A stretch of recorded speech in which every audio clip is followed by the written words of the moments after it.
Astaghfirullah. Bismillahirrahmanirrahim. Assalamualaikum warahmatullahi wabarakatuh. Alhamdulillah wassalatu wassalamu ala rasulillah wa ala alihi wa sahbihi wa mawalah wa la hawla wa la quwwata illa billahi wa ba'du. Alhamdulillah, segala puja dan puji hanya milik Allah subhanahu wa ta'ala. Salawat dan juga salam kita haturkan kepada baginda Nabi besar Muhammad sallallahu alaihi wa ala alihi wasallam. Kita lanjutkan kajian kita, masih membahas Kitabul Jami' dan kita masuk pada hadis yang kelima. Kita baca hadisnya. An Anas bin Malik radhiyallahu anhu anin Nabi sallallahu alaihi wasallam annahu qala walladhi nafsi biyadi la yu'minu 'abdun hatta yuhibba li jarihi aw li akhihi ma yuhibbu li nafsihi, muttafaqun alaih. Dari Anas bin Malik radhiyallahu an, dari Nabi sallallahu alaihi wasallam, beliau bersabda, demi zat yang jiwaku ada di tangannya, tidaklah beriman seorang hamba hingga dia mencintai kepada tetangganya atau saudaranya apa yang dia sukai untuk dirinya.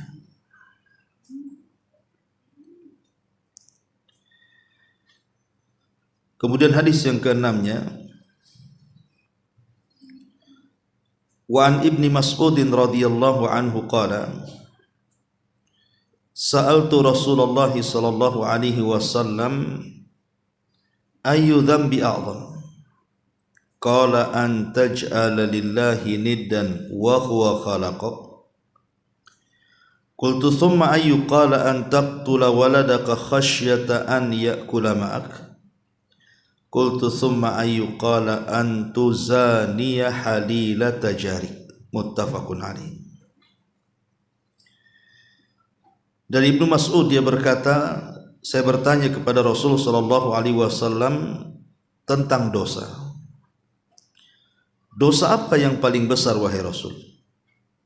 Maka beliau bersabda, engkau menjadikan sekutu bagi Allah padahal Dia yang menciptakan kamu. Aku bertanya lagi, lalu apa lagi wahai Rasul? Beliau menjawab, engkau membunuh anakmu karena takut dia makan bersamamu. Kemudian aku bertanya lagi, lalu apa wahai Rasul? Beliau menjawab, engkau berzinah dengan istri tetanggamu. Muttafaqun alaih.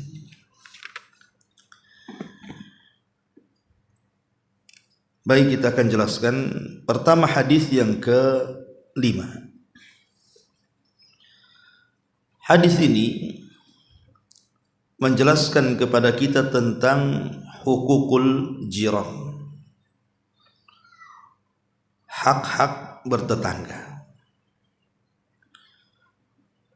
Nah, salah satu hak bertetangga dalam hadis ini adalah kita tidak dinyatakan sempurna imannya kalau kita belum mencintai tetangganya. Baik, kita akan jabarkan. Sebelumnya kita akan menjelaskan siapa tetangga kita itu. Ada yang mengatakan bahwa tetangga itu man shalla ma'aka subha fil masjid fahuwa jarun lak. Orang yang salat bersamamu di waktu subuh di dalam masjid, itulah tetanggamu.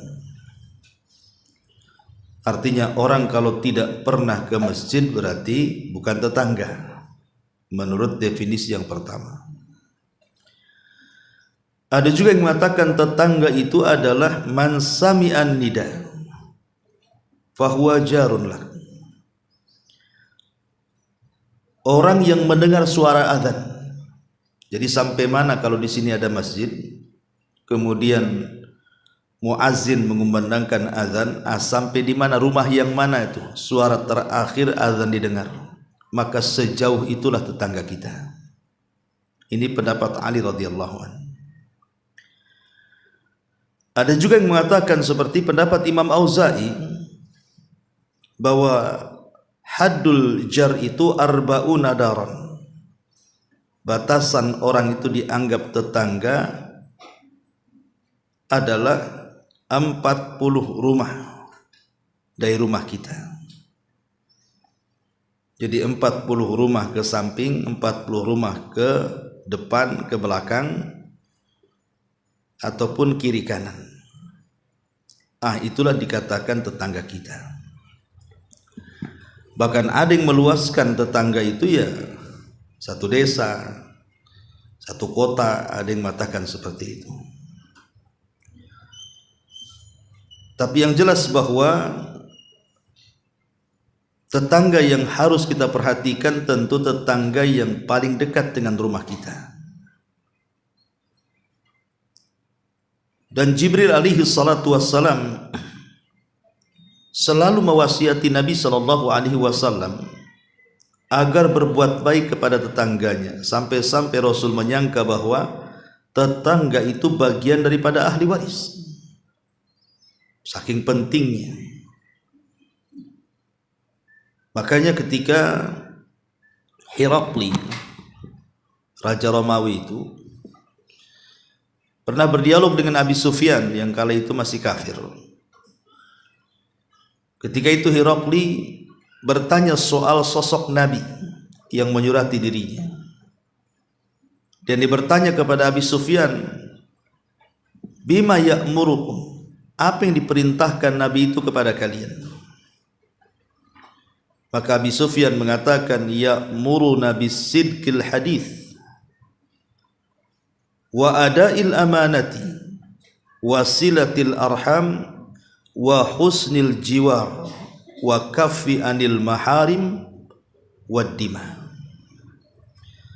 Kata Abi Sufyan di hadapan Raja Herakli di situ, yang diperintahkan orang itu kepada kami, maksudnya Rasul, agar kami jujur dalam berkata, suka menunaikan amanah, bersilaturahim, dan baik berhubungan dengan tetangga, dan mencegah dari perkara-perkara yang diharamkan dan juga urusan darah. Dan ini pengakuan Nabi Sufyan kala itu masih kafir, belum masuk Islam. Tapi dia kemudian menjelaskan yang didakwahkan Nabi SAW di depan Raja Herakli itu, salah satunya adalah wa husnil jiwar. Dia memerintahkan kepada kami untuk berbuat baik kepada tetangga. Ma'asyiral muslimat yang dimuliakan Allah Subhanahu wa taala. Tetangga ini ada 3 macam. Tetangga ini ada 3 macam. Pertama, ada tetangga itu sekaligus kerabat kita. Umpamanya ibu bertetangga dengan kerabat, rumahnya couple. Maka kalau seandainya tetangga kita ini adalah kerabat, maka dia memiliki 3 hak. Jadi kalau kita punya tetangga dia seorang muslim dan dia juga masih kerabat kita, berarti tetangga yang seperti ini memiliki 3 hak yang harus ibu tunaikan. Pertama, hak seorang muslim, dan ini sudah saya jelaskan. Kemudian yang kedua, hak sebagai kerabat, dan yang ketiga, hak sebagai tetangga. Artinya tetangga yang merupakan kerabat ini paling tinggi derajatnya, yang harus kita muliakan. Kemudian yang kedua, ada tetangga itu bukan kerabat, tapi dia seorang muslim, orang lain. maka orang seperti ini memiliki dua hak. Hak sesama muslim dan hak selaku tetangga. Nanti kita jelaskan hak-haknya. Kemudian yang ketiga, dia bukan kerabat, dia bukan seorang muslim, tapi dia orang lain. Maka tetap walaupun dia non muslim, karena dia tetangga kita, maka dia punya hak dalam permasalahan ketetanggaan. Apa saja hak-hak bertetangga itu? Yang pertama, al-ihsan ilal jar bil kauli wal fi'li. Ibu harus berbuat baik kepada tetangga itu, baik secara ucapan ataupun perbuatan.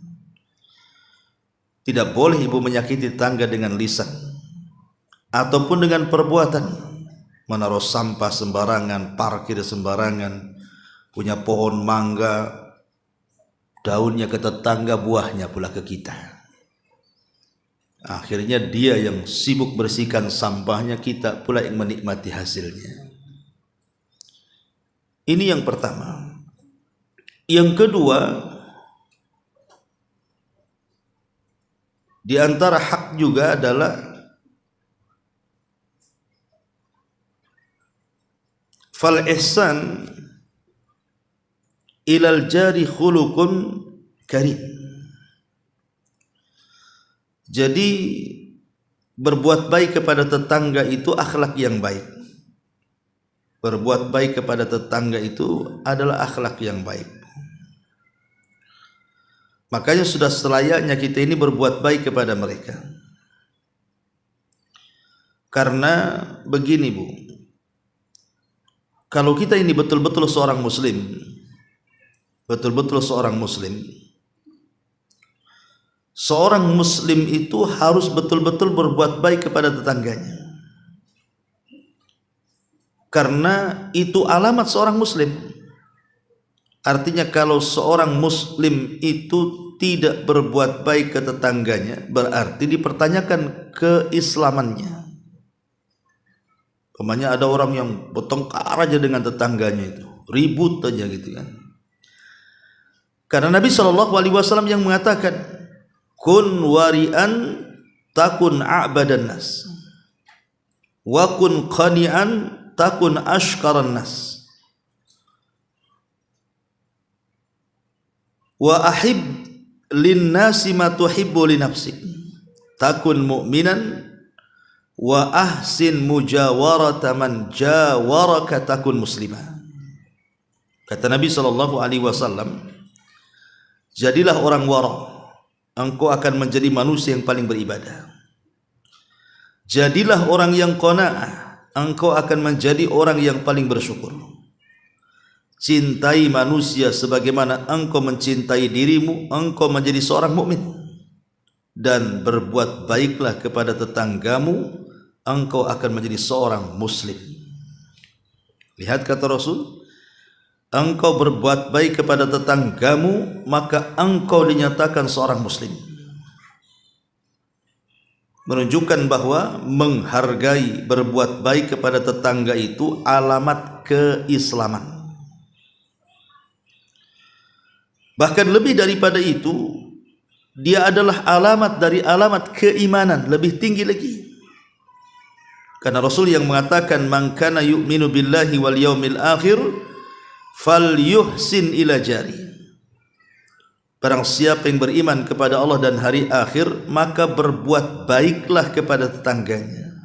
Lihat di sini kalimat berbuat baik kepada tetangga dikaitkan dengan keimanan kepada Allah dan keimanan kepada hari akhir. Kalau ibu baca Bu, baik dalam Quran ataupun di banyak hadis Nabi SAW, kenapa selalu digandengkan antara perintah iman kepada Allah dan perintah iman kepada hari akhir? Apa masalahnya?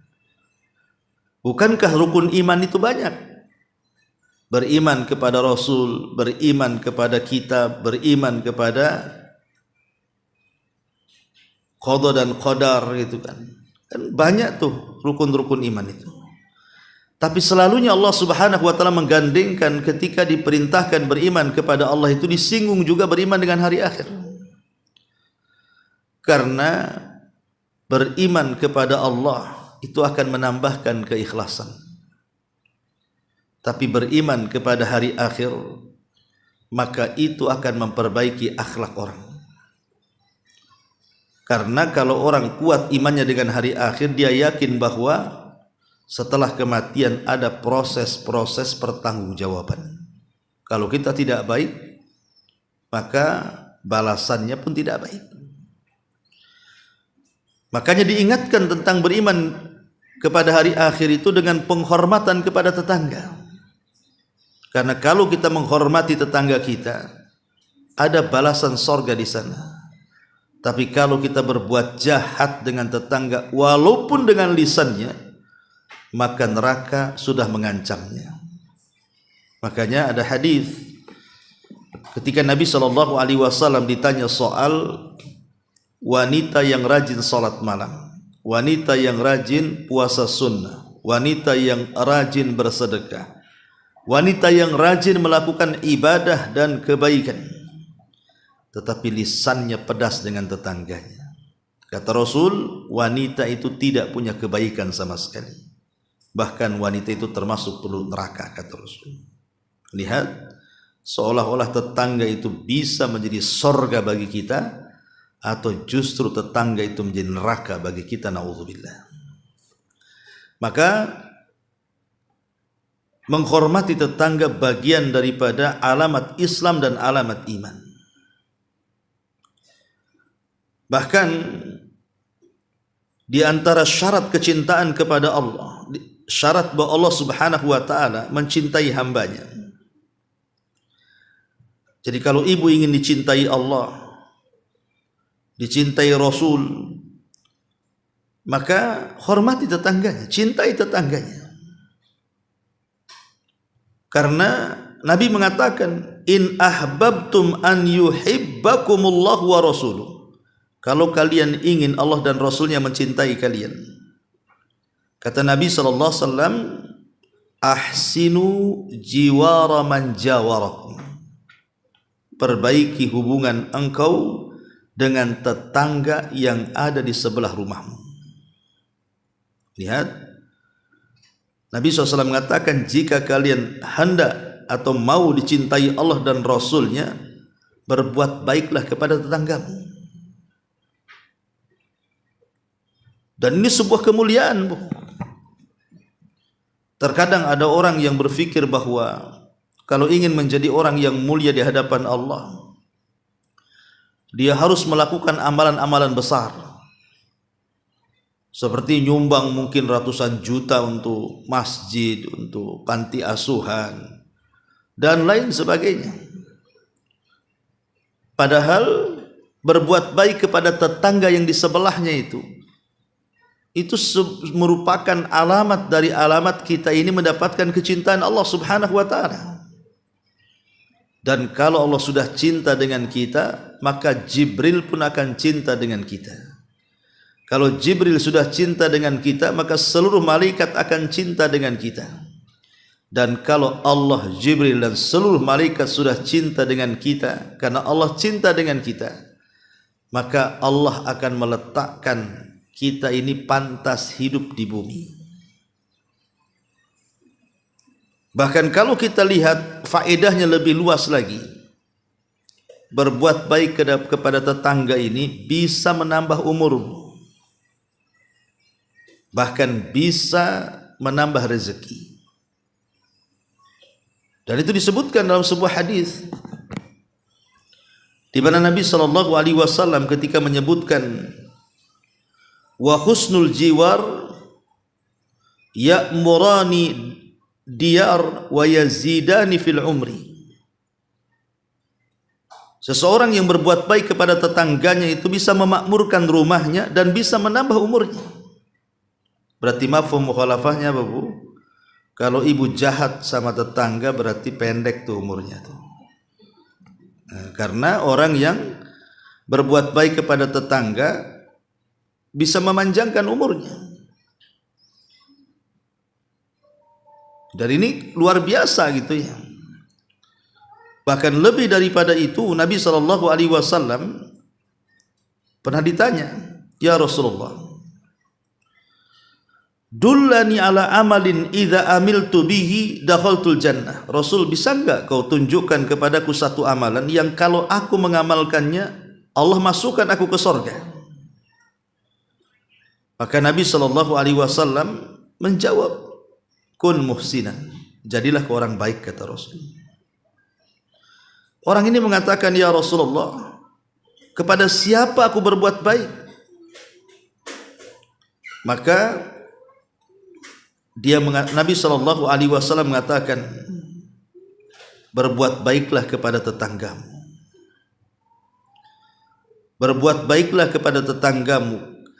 Kalau tetanggamu datang dengan kebaikan kepadamu, maka berbuat baiklah kepada dia.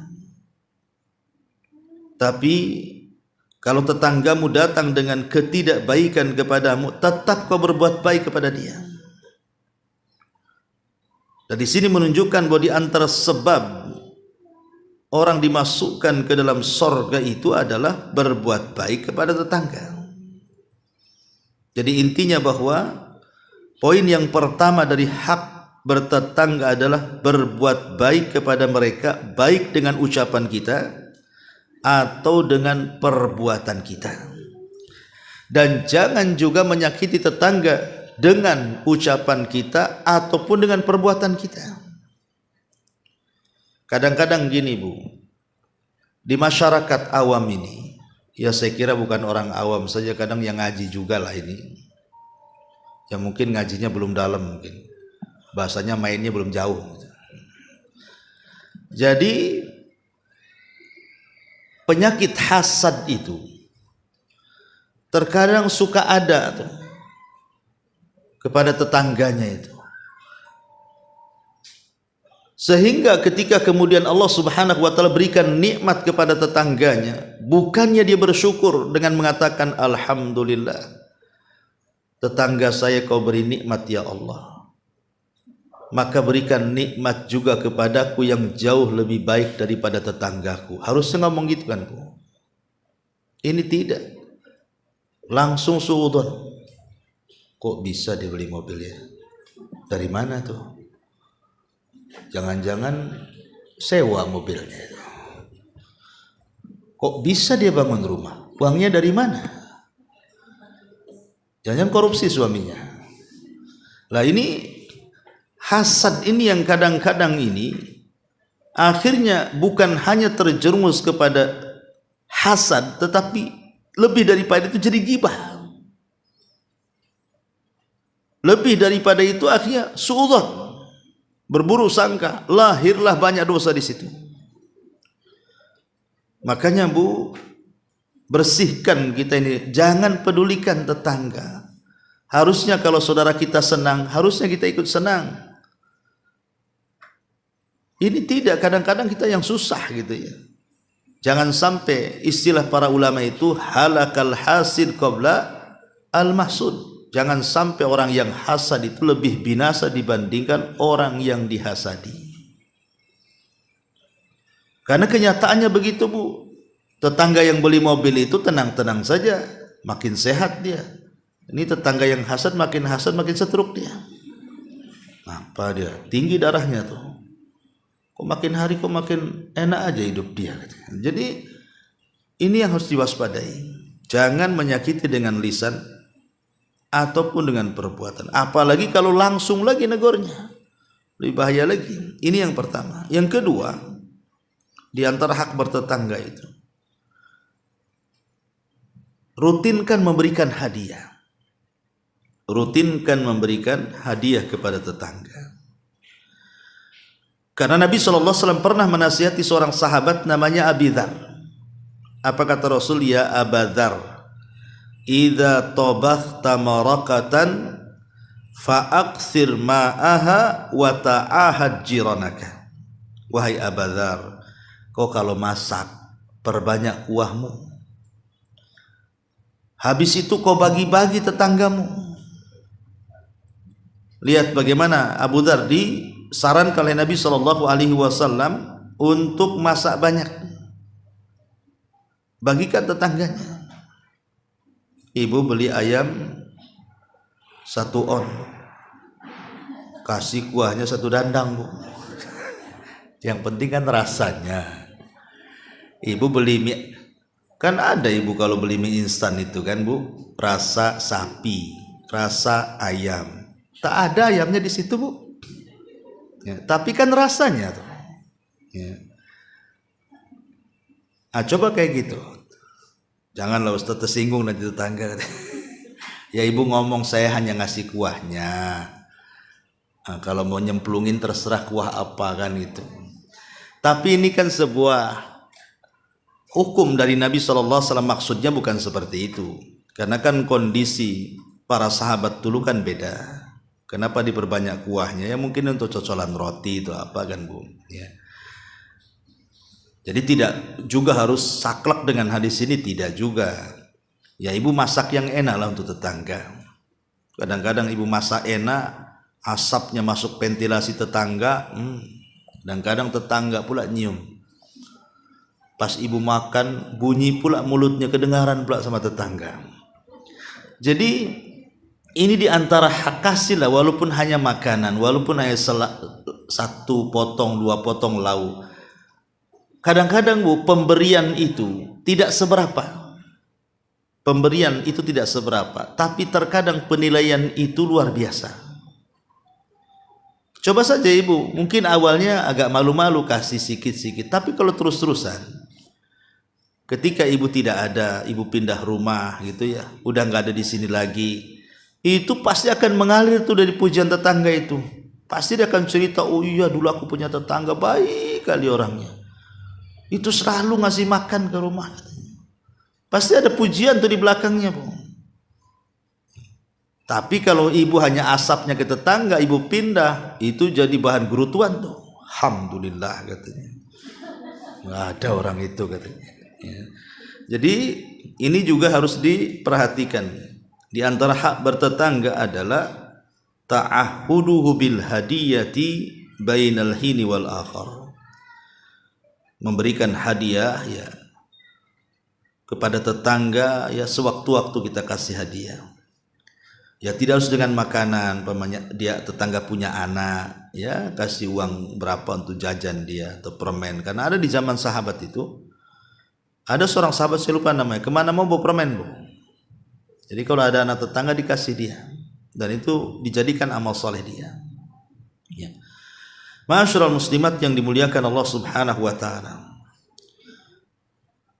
Nabi sallallahu alaihi wasallam mengatakan, "Ya nisa'al muslimati la tahqiranna jaratan li jaratiha.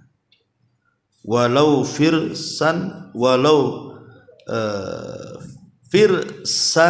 firsana syatin." Ya. Wahai wanita-wanita muslimat, jangan remehkan antar tetangga dengan tetangga yang lainnya. Jangan remehkan antara tetangga dengan tetangga yang lainnya, walaupun hanya memberikan potongan tulang dari kambing yang kau masak. Ma'asyiral muslimat yang dimuliakan Allah Subhanahu wa taala. Ini yang kedua yang harus diperhatikan. Kemudian yang ketiga yang harus diperhatikan adalah jangan sampai kemudian tetangga kita ini kelaparan sementara kita pula kekenyangan.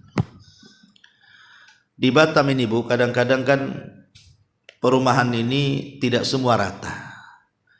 Kadang ada perumahan mewah, di sampingnya pula ada ruli. Kan ada itu, Bu, di Batam tuh kan. Sampingnya rumah bagus-bagus. Rupanya sepadannya ruli pula, di situ banyak orang susah.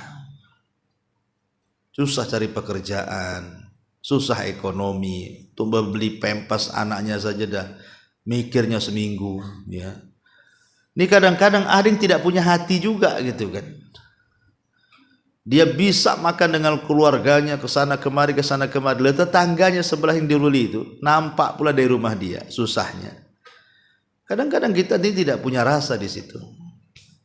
Lah dia tidak punya pengertian ataupun dia tidak paham bahwa ada hak mereka yang disebut dengan hakul jiran itu. Karena Nabi SAW mengatakan, ma amana biman bata syab'an wa jaruhu ja'i. Belum dinyatakan beriman kepadaku, kata Rasul, kalau dia tidur dalam kondisi kenyang sementara tetangganya kelaparan. Bahkan Sufyan Ats-Tsauri rahimahullahu taala sampai menyebutkan di antara 10 perkara yang mengeraskan hati itu adalah salah satunya adalah rajulun sab'an wa jaruhu ja'i. Kata beliau, seseorang yang kenyang mulut, kenyang perutnya, tapi tetangganya kelaparan. Itu tanda kerasnya hati orang itu. Tidak punya rasa kepada orang-orang di sekitarnya. Kemudian juga di antara hak bertetangga juga adalah ta'awun al-jiran fima bainahum wa tanazulil jar an ba'dil hukum. Saling membantu antar tetangga itu dan saling mengalah. Bukan hanya saling membantu dan bukan hanya sekedar saling membantu, tapi juga harus sering mengalah. Ya kalau seandainya tetangga ada hajatan gitu kan, mungkin dia ada kekurangan, mau sewa tenda tak bisa, dah saya bantu saja, saya sewakan tendanya. Oh peralatan dapurnya ndak ada, di rumah saya banyak gelas tuh, ya bawa aja semua, tapi balikin ya. Jadi seperti itu Bu, bantu. Atau tanazul. Tanazul itu artinya jangan, pamannya ini kan kita yang namanya bertetangga itu pasti ada pertengkaran. Tidak mungkinlah tidak ada pertengkaran.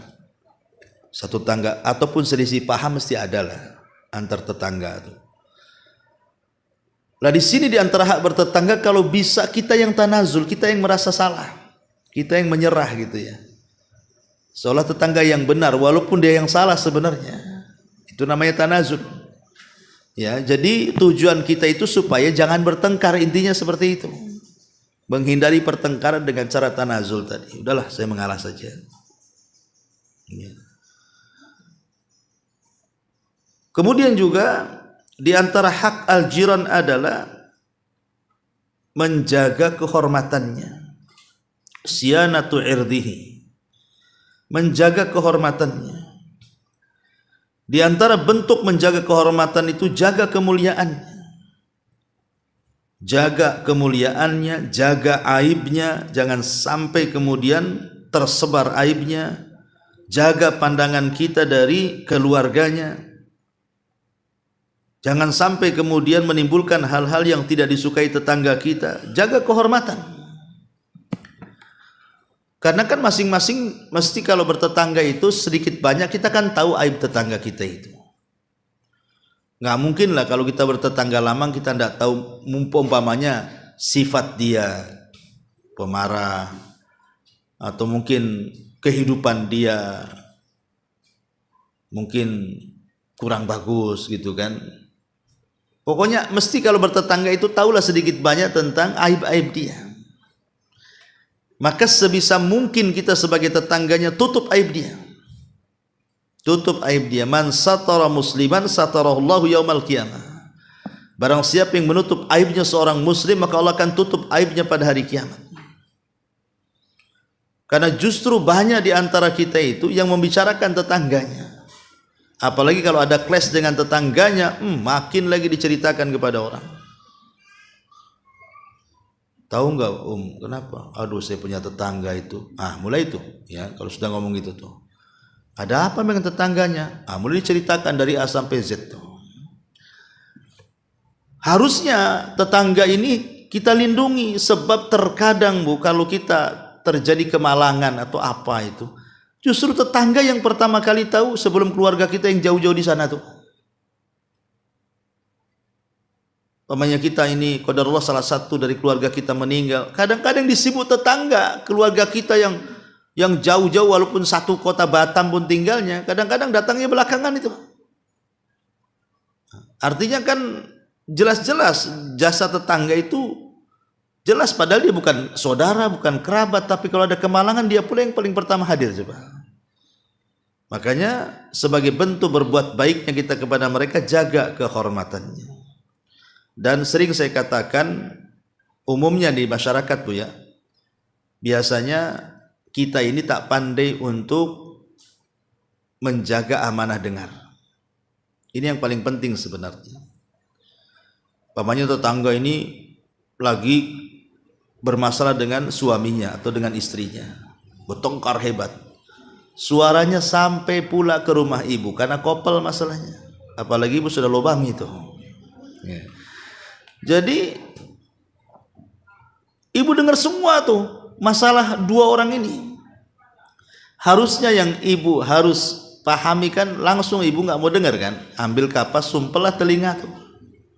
Kalau bisa ibu jangan dengar, enggak sengaja ibu pepetkan tuh kuping di tembok tuh, makin didengar lagi. Lebih parah lagi ketika suami ibu datang, diceritakan sama suami, Bi, ada berita terupdate katanya. Terupdate, kata suaminya apa tuh? Ini orang sebelah nih. Nah, harusnya kan ibu enggak boleh sama suami lo, enggak boleh ceritakan juga. Cukup ibu dengan tetangga, dengan Allah yang tahu. Suami jangan.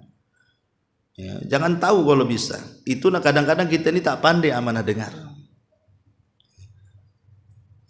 Apalagi kalau umpamanya dalam pertengkaran itu ada kata-kata udah buat malu saja umpamanya kan, diam mereka, berarti kan dia sendiri malu kalau didengar gitu kan.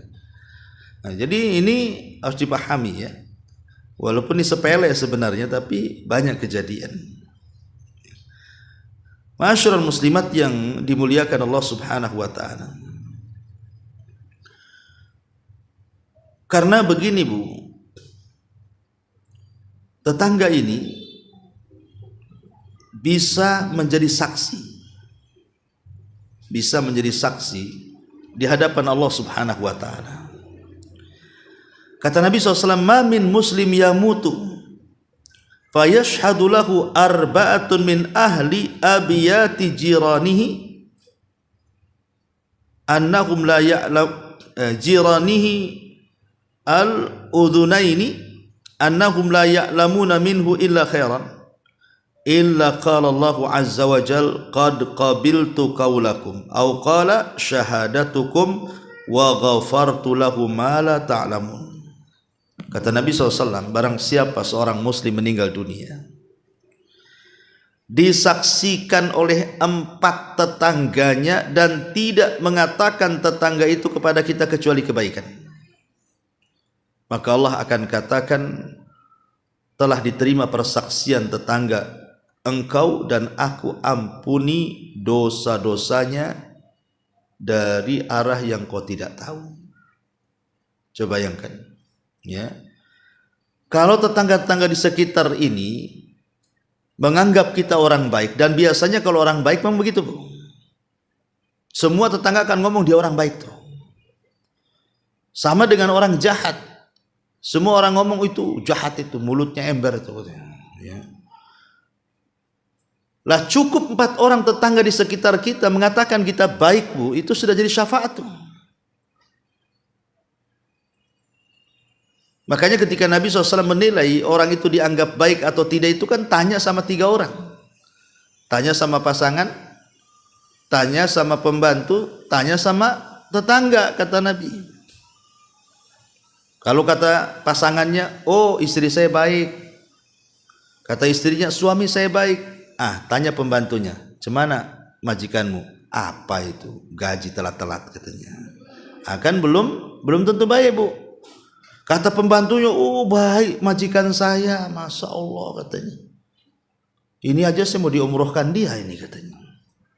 Tanya tetangganya, cuman orang sebelah, gak usah tanyalah katanya. Capek aku jelaskan katanya. Kadang-kadang kata tetangganya nggak baik kan, berarti tak baik orang itu.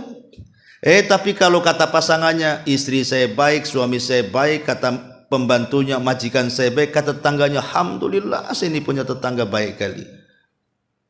Dulu Bu ada cerita di zaman Abu Hanifah, tetangganya Abu Hanifah itu mau jual rumah. Anggaplah umpamanya sekarang harganya 100 juta lah gitu kan. Banyak yang nawar, Bu. Gimana enggak banyak? Tetangganya Abu Hanifah, ulama, dermawan, orang alim, ya. Semua pengen beli itu. Setelah banyak yang nawar, dinaikkan 200 juta, Bu.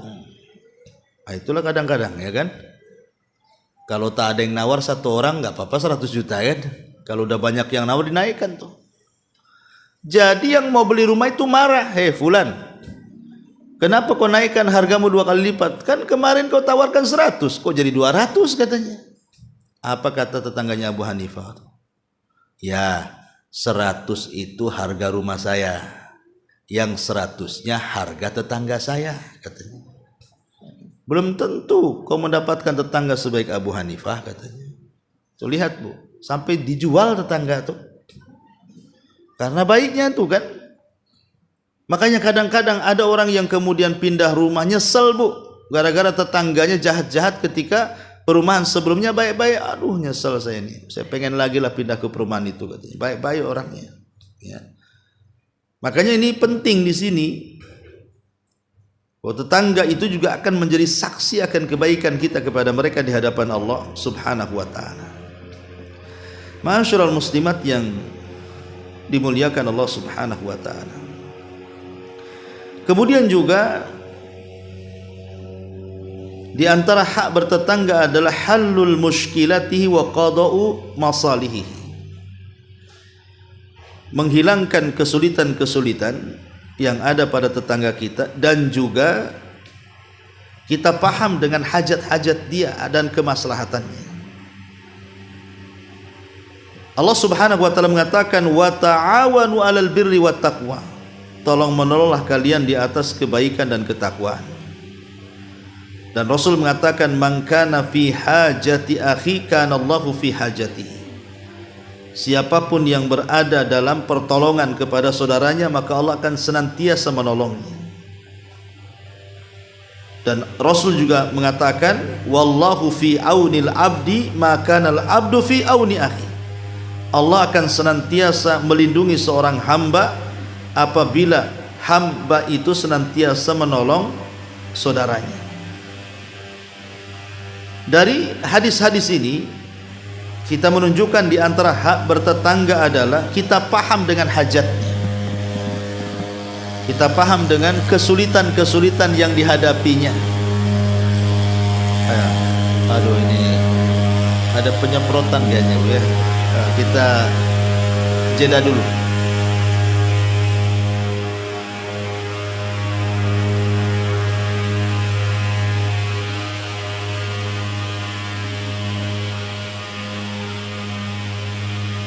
Bentar, Bu, saya tutup pintunya, Bu, ya. Nanti asapnya masuk, pingsan semua di sini.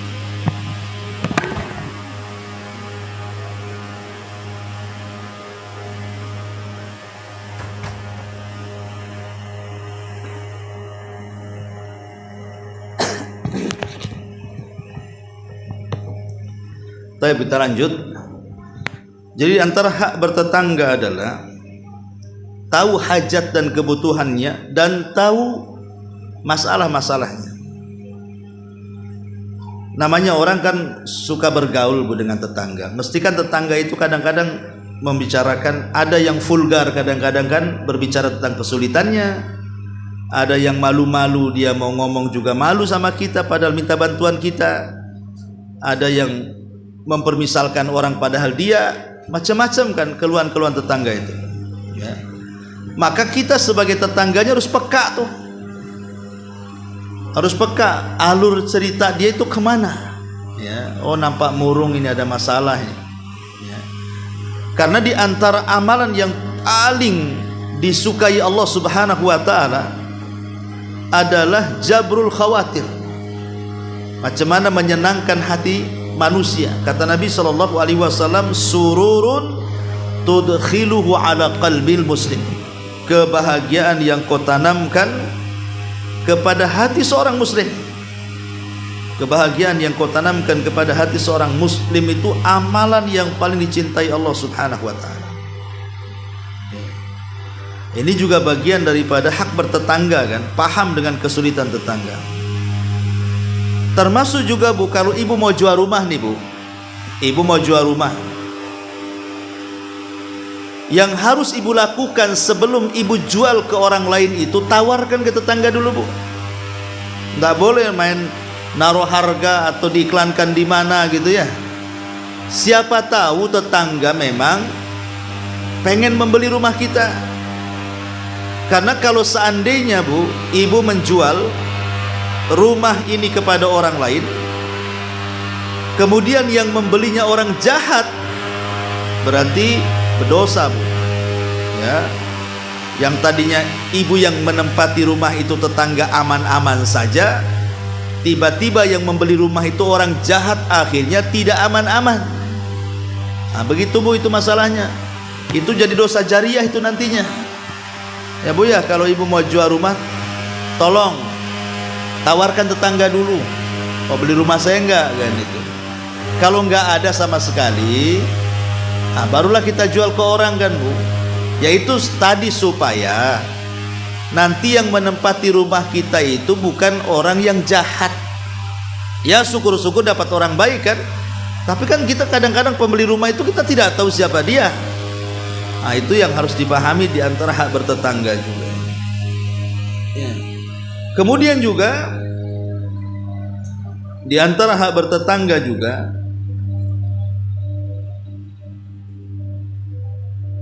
Nabi Shallallahu Alaihi Wasallam bersabda tentang unsur akhaka zaliman aw madluman. Tolonglah saudaramu, apakah dia di posisi orang yang berlaku zalim ataukah di posisi orang yang dizalimi. Tolong saudaramu, termasuk juga dalam hadis ini mencakup tetangga juga. Ya kalau tetangga ini orang zalim, ibu cegah kezalimannya. Pemain tetangga ini kalau nyetel musik kencang-kencang gitu, bukan kita aja yang terganggu, tetangga-tetangga yang lain pun tetap terganggu kan Bu. Ibu tolong dia dengan cara apa? Cegat itu kezalimannya. Gak berani Ustadz, laporkan RT, kan ada perangkatnya di sini, RW.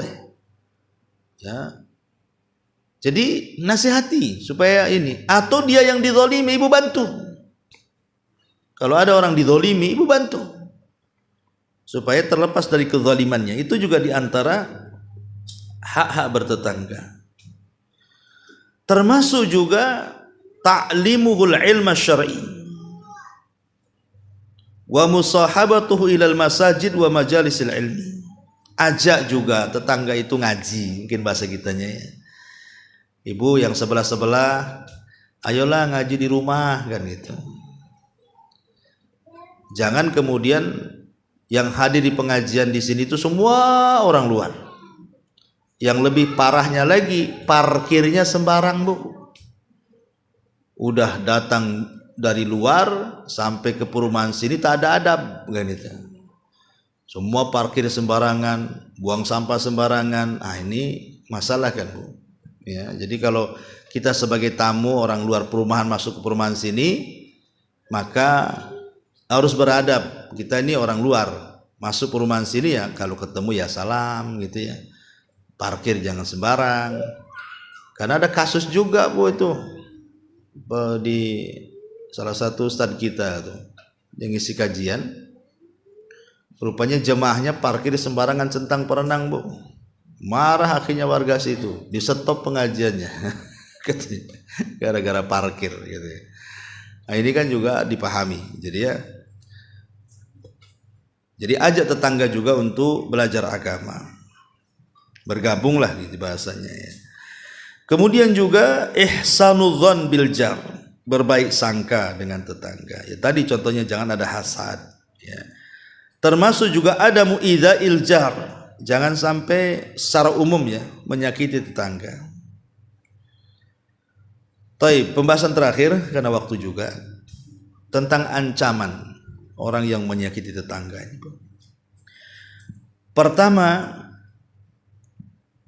dosa kepada tetangga itu akan dilipat gandakan dibandingkan dosa kepada orang lain. Contoh Bu, Seseorang mencuri.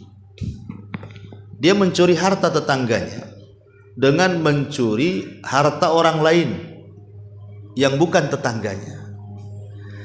Maka mencuri barang tetangga itu lipat dosanya. Kenapa? Pertama dosa mencurinya, yang kedua merobek hak bertetangga.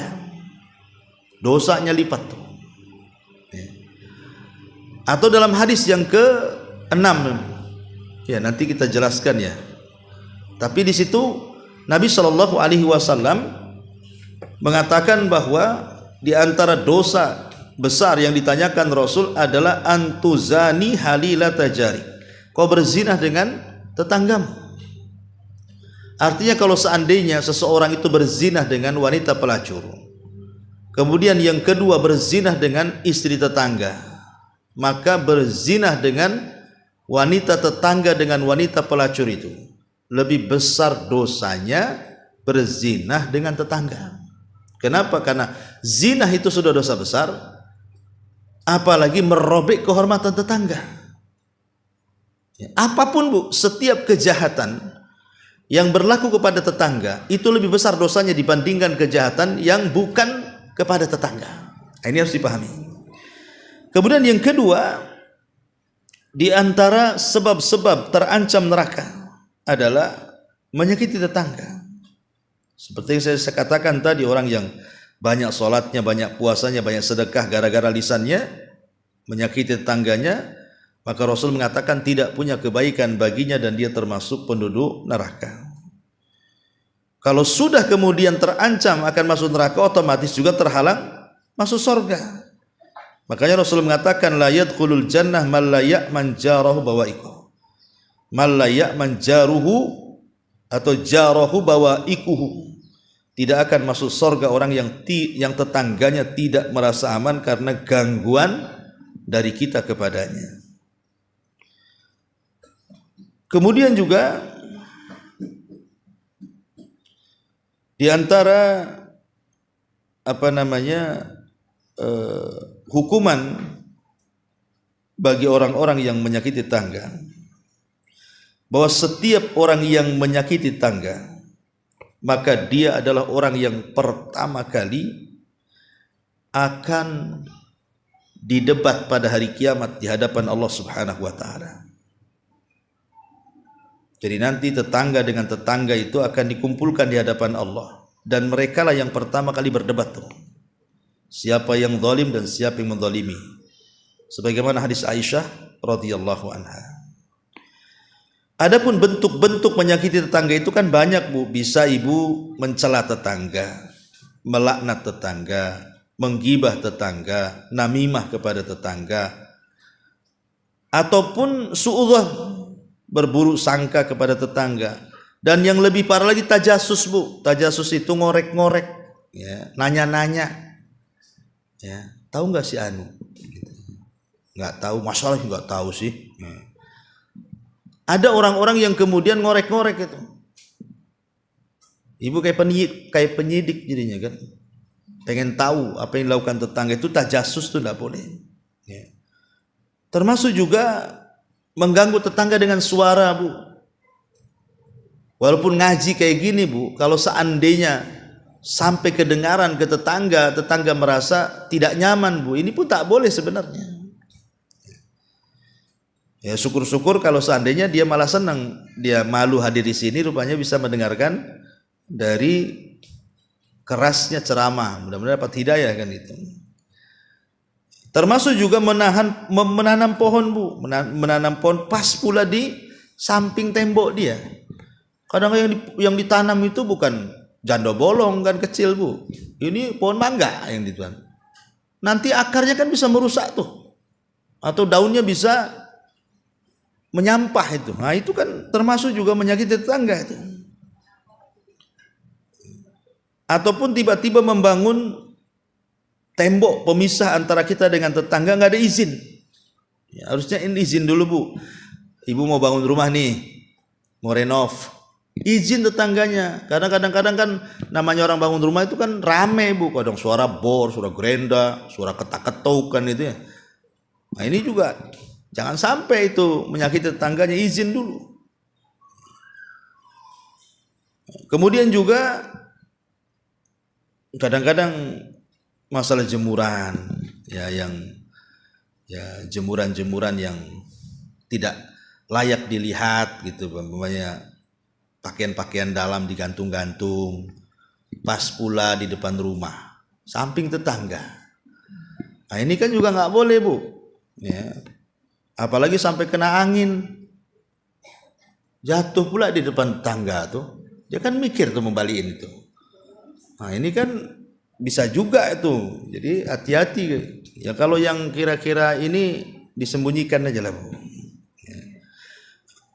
Kemudian juga kadang-kadang membuang sampah. Kalau sampah-sampah kering kan Ibu masih enak lah kan. Kadang-kadang sampah basah, habis masak ada kepala ikan di situ. Ya kadang-kadang celakanya pula di Batam ini kadang-kadang kan 2-3 hari, kadang tukang sampah itu baru ngambil, jadi busuk duluan. Makanya kira-kira, Bu, kalau memang tukang sampahnya 2-3 hari baru datang, itu betul-betul dibungkus, Bu. Kalau bisa disemprot pakai minyak wangi. Ini supaya jangan sampai kalau bisa itu menyakiti tetangganya dengan baunya, karena itu bagian daripada menyakiti masalahnya. Termasuk juga ya tadi parkir sembarang, ya. Kemudian juga menyebarkan rahasia tetangga. Nah, ini juga semua itu masuk tuh. Ya. Makanya hal-hal yang seperti ini harus dihindari. Bagaimana kalau sebaliknya, Ustadz? Ini tetangga yang nyakiti saya pula. Saya sudah berusaha tak buang sampah sembarang, dia pula sembarang buang sampah. Saya itu berusaha parkir tak sembarang, dia pula parkir sembarang. Saya berusaha ini, dia pula seperti itu. Maka kalau sebaliknya, ya tentu kita harus sabar lah, Bu, ya. Namanya kita hidup di masyarakat, kasih contoh yang baik, bersabar. Kata Hasan Al-Basri, laista husnul jiwar kaful ada anil jar, walakin husnul jiwar as-sabru alal ada minal jar. Katanya Hasan Al-Basri ini, bukanlah kita ini berbuat baik kepada tetangga adalah mencegah ketika tetangga berbuat jahat, tetapi berbuat baik kepada tetangga adalah sabar ketika tetangga menyakiti kita. Ya. Jadi bukanlah kebaikan bertetangga, kata Hasan Al-Basri, kau cegah keburukan tetangga. Namanya tetangga mau parkir sembarangan, langsung Ibu tulisi, jangan parkir di sini, awas. Namanya kan, awasnya besar lagi. Ya. Bukan itu, tetapi Ibu harus sabar, ngelus dada. Aduh, ya ngomong baik-baik lah kan itu. Ya, kemudian yang kedua juga selain sabar juga, ya gimana lagi? Kita ini kalau memang tidak sabar dan harus pamannya membalas tetangga, maka balaslah yang setimpal, Bu. Kalau dia hanya naruh sampah 1 kresek depan rumah kita, kita 1 kresek juga, Bu. Jangan pula Ibu nyewa mobil sampah tolong tumpahkan depan rumah dia. Jadi kalaupun mau balas, nah, seperti itu ya sesuai dengan kejahatannya. Tapi kan sabar lebih baik. Jangan sampai membalas melebihi kejahatannya. Ibu yang jahat jadinya. Kalau harus membalas kan itu. Nah, ini juga intinya adalah sabarlah dalam bertetangga kalau memang tetangga itu memang kurang ajar dengan kita. Wallahu a'lam, masih banyak sebenarnya juga pembahasannya karena sudah 9:30 juga. Tapi sebelum saya tutup, kita buat 1-2 tanya aja. Silakan.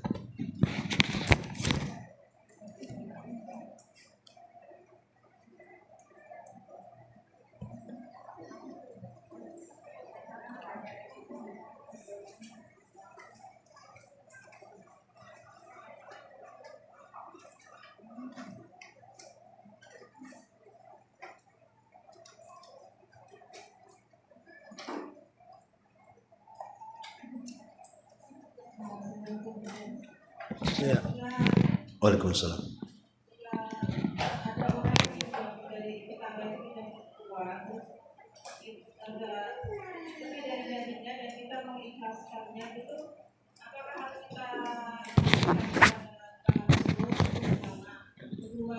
Maksudnya harganya.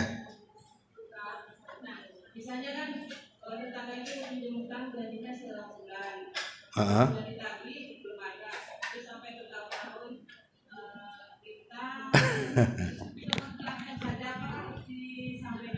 Iya. Iya.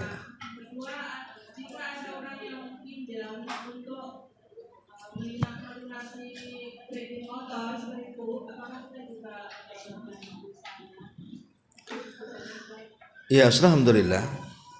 Kalau tetangga hutang dengan kita, ya kewajiban orang hutang bayar.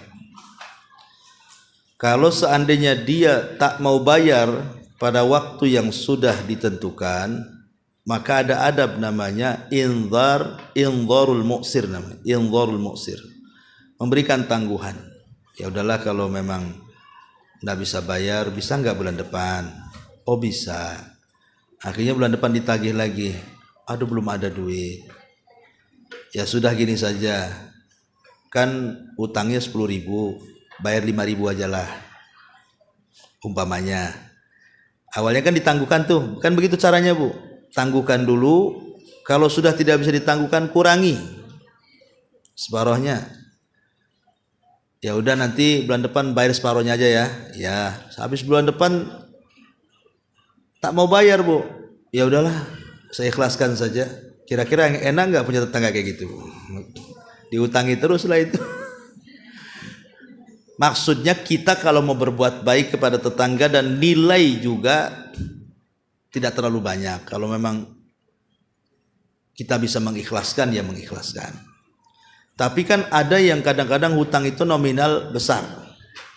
Kita juga sudah mengumpulkan dan kita sudah yakin rupanya nggak dibayar-bayar, apalagi kebutuhan kita banyak. Ya boleh kita ini menagih terus. Hutang harus ditagih, apalagi umpamanya kita berhajat gitu ya. Dan kita boleh menyita barang-barang yang seharga uang kita. Karena orang yang punya utang kemudian tidak mau bayar sementara dia sanggup bayar, maka itu kezaliman, halal digibah dan halal dimasukkan penjara badannya, kata Nabi. Yuhillu irdahu wa uqubatah, katanya. Halal kehormatannya dan halal badannya untuk diberikan hukuman, dilaporkan polisi dan begitu seterusnya. Jadi seperti itu, Bu, ya. Tapi ibu jangan salah bahwa kalau ibu menghutangi, ingat bahwa ibu akan dapat pahala sebanyak hutang itu tanpa ibu beramal. Jadi kalau ibu ngutangi 10.000, ya setiap hari ibu itu dapat pahala 10.000 tuh. Kalau 100.000 dapat pahala 100.000. Ibu sedekah tiap hari, padahal uang itu ada tetangga kan. Jadi nilainya luar biasa. Ya kalau ikhlas. Ya lebih baik diikhlaskan. Kalau tidak diikhlaskan pun hak ibu untuk mengambil utangnya. Ini yang pertama. Yang kedua, masalah membantu kredit. Ya kalau jelas-jelas kredit itu ada ribanya. Ada ribanya. Dan ibu mau menolong saudara ibu, tetangga ibu dari praktek riba, maka ditolong saja. Udah gini aja lah. Berapa harga motormu tuh? Udah saya tebus. Kamu nyicil sama saya. Gak ada riba, gak ada bunga. Nah itu lebih baik lagi, Bu. Berarti kita nolong orang itu dari riba. Tapi kalau tetangga itu terbiasa dia kredit ribawiyah, nanti kita tolong nih beli motor, udah kebeli semuanya, kulkas pula kredit, kasur pula kredit, sak rumah-rumahnya belum lunas dari kredit. Lah enggak bisa kayak gitu, Bu, membantu ta'awun alal itsmi wal udwan itu. Maksud kita bantu kan supaya dia lepas dari riba, malah kemudian beriba lagi. Nah, berarti memang dia itu tukang riba, itu masalahnya. Ibu enggak usah bantu orang kayak gitu. Ya. Nanti ibu kecipratan dosanya. Wallahu a'lam.